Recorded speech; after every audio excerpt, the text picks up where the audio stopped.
The following segment is sponsored by Uplift Families.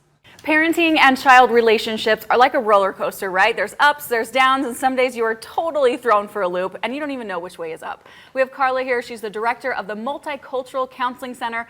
Karla, parenting is tough enough, but when you aren't a good communicator with kids, it can be even worse, right? Absolutely, absolutely. Relationships are difficult. They are difficult, and I think sometimes we're focusing on our communication with our spouses or at work, but we don't think about with our children. Yes, such an important thing to do, right? I mean, we spend so much time around them, and at the end of the day, they're the most valuable thing for us as parents.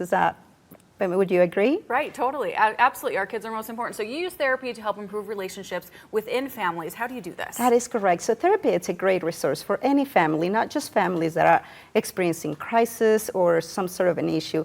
Therapy allows families to come together into a safe space where you as the mom could feel valuable, where the dad can express their emotions, but most importantly, it's a space where children can express their emotions, their values. And feel safe, right? Absolutely, right? In a place where you're not being judged, but you're being valued. Mm-hmm. Okay, and sometimes different types of communication can be used in different situations. Can you give us some examples? Yeah, so one of the things that we, in therapy, one of the main messages that we want to bring to families is to use the nonviolent communication style. Okay. And people, oftentimes say, well, but I'm not violent, I use nice words. But the idea here is, again, to be able to give our children the opportunity to be valued, to develop that, as parents, to develop the empathy, to think, my child is another human being, and she or he feels, and he or she experiences frustration. And so our communication style could be aggressive, could be passive aggressive,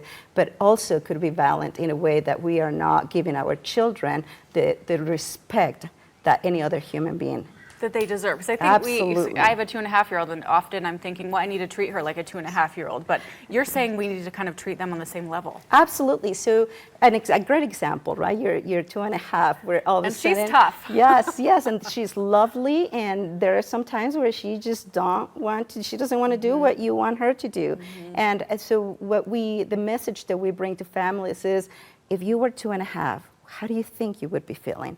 So your child also experiences frustration, sadness, maybe she is bored. And so instead of saying and going into behavior modification, stop doing this is not what we're supposed to do, perhaps just thinking, I wonder how she may be feeling. Maybe think about what they're feeling. Absolutely, and ask her, right? Oh, you must be feeling bored. Let's try to do something else. Let's do something different. Yes. What about parents with teens? I know that's a difficult age. Yes, too. absolutely, right? I mean, teenagers, and in this stage, their brain is developing.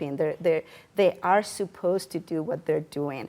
And as they develop, as they're finding their identity, sometimes they are going to do things that don't make sense to us as adults. And we're like, what are you doing? Right. So I often tell parents the frontal lobe is not developed yet, and that is why they act the way they act. And so I think a lot of times with teenagers is allowing them to have freedom, but always within boundaries. Within boundaries, Absolutely. Sure, to make sure they're safe. Okay, and you have an article coming out too. Yes.